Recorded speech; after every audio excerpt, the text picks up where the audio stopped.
और इसी के साथ चलिए खबरों में आगे बढ़ेंगे और अगली खबर का रुख करेंगे, जहां आपको बता दें कि दिल्ली के उपराज्यपाल वीके सक्सेना ने बांग्लादेशियों के खिलाफ अभियान चलाने का निर्देश दिया था।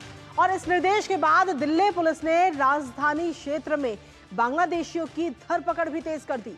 दरअसल ये घुसपैठिए दिल्ली से लेकर के पश्चिम बंगाल तक कई पार्टियों का वोट बैंक है। फर्जी दस्तावेज बनवाकर दिल्ली में बस गए हैं। फिलहाल अब दिल्ली पुलिस लगातार अभियान चलाकर घुसपैठियों को वापस उनके देश भेजने की कार्रवाई भी कर रही है। हाल ही की अगर बात करें तो दिल्ली में मात्र 3 दिनों के अंदर 30 बांग्लादेशी घुसपैठियों को गिरफ्तार किया गया है। और आज दिल्ली पुलिस ने बांग्लादेशी घुसपैठियों पर की गई कार्रवाई को लेकर प्रेस कॉन्फ्रेंस भी की, जिसमें अधिकारी ने बताया कि दिल्ली पुलिस द्वारा बांग्लादेशी घुसपैठियों को पकड़ने के लिए स्पेशल ड्राइव चलाई गई थी, जिस पर 3 स्तरों पर कार्रवाई की गई और एक के बाद एक फॉलोअप के जरिए बांग्लादेशी घुसपैठियों को दिल्ली में बसाने वाले रैकेट का भांडाफोड़ किया। इसके साथ ही पुलिस ने 7 घुसपैठियों को रिपोर्ट भी किया है और रैकेट चलाने वालों पर कानूनी कार्रवाई की है। फिलहाल अब दिल्ली विधानसभा चुनाव से पहले इस अभियान ने जोर पकड़ लिया है और ये आंकड़ा अभी और बढ़ सकता है। इसी पर करेंगे बात अपने संवाददाता से। उससे पहले आपको दिखाते हैं कि दिल्ली में किस तरह अभियान चलाकर कार्रवाई की गई है अवैध बांग्लादेशियों के खिलाफ। तो बांग्लादेशी घुसपैठियों की लगातार धरपकड़ का जो ये दौर है वो जारी है और ऐसे में दिल्ली पुलिस की तरफ से बड़ा एक्शन भी देखने को मिला है।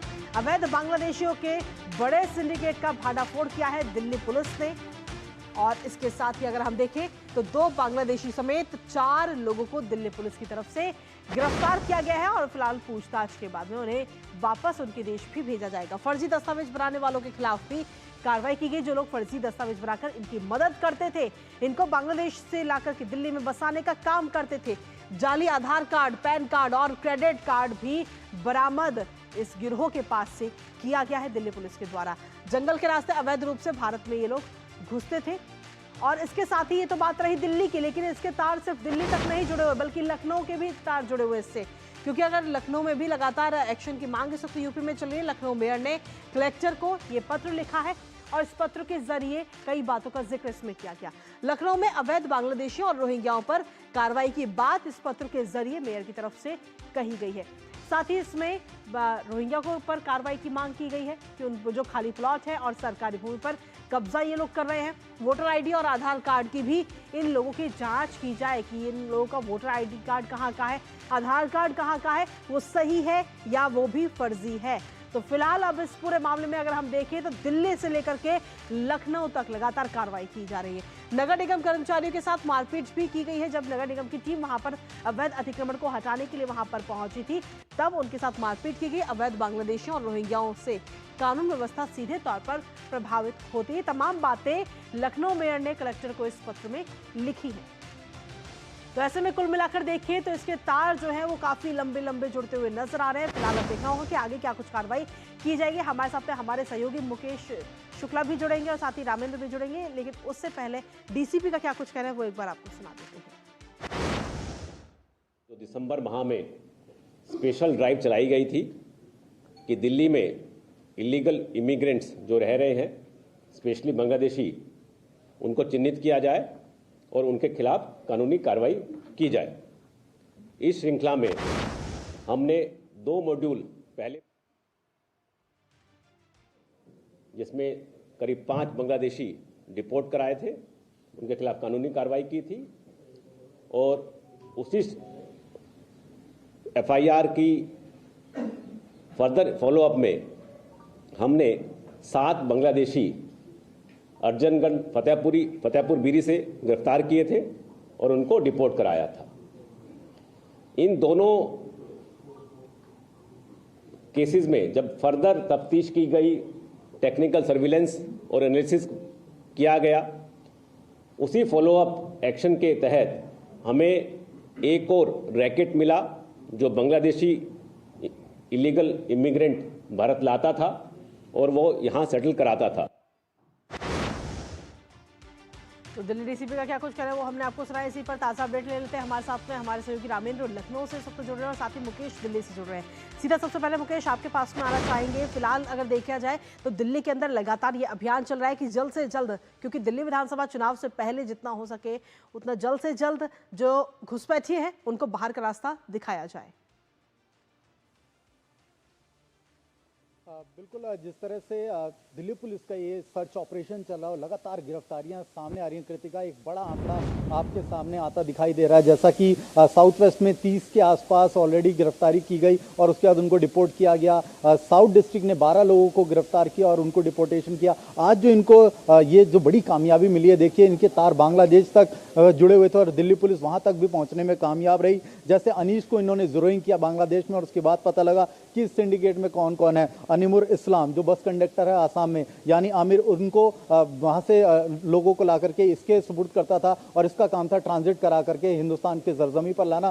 फिर वहां पर भारत के 2 लोगों की मदद ली जाती है, आशीष मेहरा और मनमोहन की। ये दोनों इनके आधार कार्ड बनाते थे, पैन कार्ड बनाते थे और उनके बाद इनको अलग अलग इलाकों में, दिल्ली एनसीआर के इलाकों में भेज देते थे। और इसी में बिलाल हुसैन और तानिया खान जो यहाँ पर आए थे और अलग अलग जगहों पर रह करके काम कर रहे थे, उनको यहाँ पर पकड़ा गया इनके द्वारा। तो ये बड़ी इसमें लिस्ट निकल करके आ रही है। दिल्ली पुलिस किसी भी तरह छोड़ने के मूड में नहीं है और गृह मंत्रालय ने भी जीरो टॉलरेंसिंग के जो है वो आदेश दिए कि किसी भी तरह से किसी को भी नहीं बख्शा जाए और जो गलत तरीके से ला रहे हैं यहाँ बता रहे हैं उनके खिलाफ भी गिरफ्तारियां हो रही है, उनके खिलाफ भी मुकदमे दिए जा रहे हैं। बिल्कुल, कहीं ना कहीं लगातार ये कार्रवाई की जा रही है। आपके पास वापस आएंगे, लेकिन इसी बीच लखनऊ के मेयर का क्या कुछ कहना है अवैध बांग्लादेशी और रोहिंग्या को लेकर, वो एक बार अपने दर्शकों को सुनाएंगे, फिर करेंगे रामेंद्र का रुख। मैं डीएम साहब को एक लेटर दिया था अक्टूबर 2023 में कि लखनऊ में बांग्लादेशियों की संख्या बहुत ज़्यादा बढ़ रही है, ये चिंता का विषय है। अब भी दिया है, लिखा है कि ये लोग बहुत ज़्यादा तादाद में हो गए हैं। दिन में कूड़ा लेते हैं कॉलोनी से, शाम को चोरियां भी करते हैं। कई बार इन पकड़ में आ चुके हैं ये, और जिससे शहर को बड़ी समस्या है। इस विषय में मैंने पत्र लिखा है। तो लखनऊ के मेयर को आपने सुना, जो सीधे तौर पर कह रही है कि लगातार जो अवैध रोहिंग्या है और बांग्लादेशी घुसपैठिए हैं, वो उनकी जो संख्या है लखनऊ के अंदर वो इस वक्त बढ़ रही है, जो कहीं ना कहीं चिंता का विषय है। हमारे साथ में रामेंद्र हमारे सहयोगी बने हुए हैं लगातार।